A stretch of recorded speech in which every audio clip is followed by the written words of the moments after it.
ముఖ్యంగా మనకి రుద్రాక్ష చెట్లనేవి చాలా రేర్‌గా కనిపిస్తాయి మనకి సౌత్ ఇండియాలో.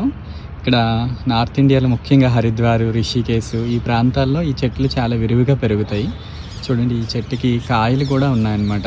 రుద్రాక్ష కాయలు. యాక్చువల్‌గా ఈ చెట్టు ఎవరు నాటారో తెలుసా? మన మాజీ రాష్ట్రపతి అయినటువంటి రామ్‌నాథ్ కోవింద్ గారు ఈ చెట్టు నాటారన్నమాట. ఇది ఎక్కడంటే దేవ సంస్కృతి విశ్వవిద్యాలయం హరిద్వార్‌లో మన గాయత్రి పరివార్ వాళ్ళకి సంబంధించినటువంటి ఒక విశ్వవిద్యాలయం ఉంది. సో ఇక్కడ అనేక రకాలైనటువంటి మన సంస్కృతికి సంబంధించినటువంటి ఆయుర్వేదం, యోగా, సంగీతం ఇలా చాలా రకాలైనటువంటి దానికి సంబంధించిన కోర్సులన్నీ ఇక్కడ నేర్పిస్తారన్నమాట. ఇక్కడికి రావడం జరిగింది. ఇక్కడ చాలా చక్కగా ఈ యొక్క రుద్రాక్ష చెట్లు ఇక్కడ చూసాము. వాటిని మీకు కూడా చూపించాలని షూట్ చేయడం జరిగిందనమాట. అలానే ఇక్కడ చక్కని మహాకాల్ టెంపుల్ కూడా ఉందన్నమాట. ఈ యొక్క యూనివర్సిటీ ప్రాంగణంలోనే చాలా అద్భుతంగా ఇక్కడ ఉండేటువంటి వాతావరణాన్ని ఇదంతటిని కూడా వీళ్ళు అమర్చారు. సో ఆ ఒక్క మహాకాల్ని మనం కూడా దర్శించుకుందాం. చక్కని పచ్చదనం మధ్య నిజానికి హరిద్వార్ని దేవభూమి అంటారు.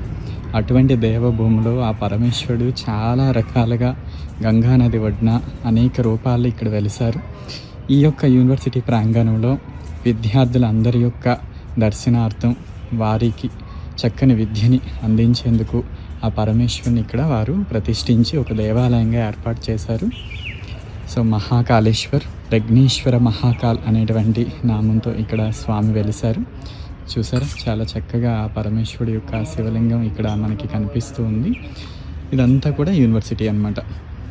చాలా అద్భుతంగా యూనివర్సిటీ మధ్యలో ఒక చక్కని ఒక దేవాలయాన్ని నిర్మించి విద్యార్థులందరూ కూడా వచ్చి చక్కగా పరమేశ్వరుడు యొక్క ఆశీస్సులు పొందేటట్టుగా ఇక్కడ చక్కని నిర్మాణం అయితే వీరు చేశారు.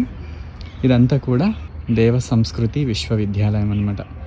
మన యొక్క భారతీయ సంస్కృతిని, మన సనాతన సంస్కృతిని ప్రజలకి తెలియజేస్తూ గాయత్రి మహావిద్యని ప్రచారం చేస్తూ ఈ యొక్క గాయత్రి పరివార్ వారు ఈ యొక్క చక్కని విద్యాలయాన్ని నిర్మించి ఎంతోమందికి చక్కని కోర్సెస్ని కూడా ఇక్కడ అందిస్తూ ఉన్నారు. ఆ ఒక్క విశ్వవిద్యాలయంలో పరమేశ్వరుని యొక్క దేవాలయం. ధన్యవాదాలు.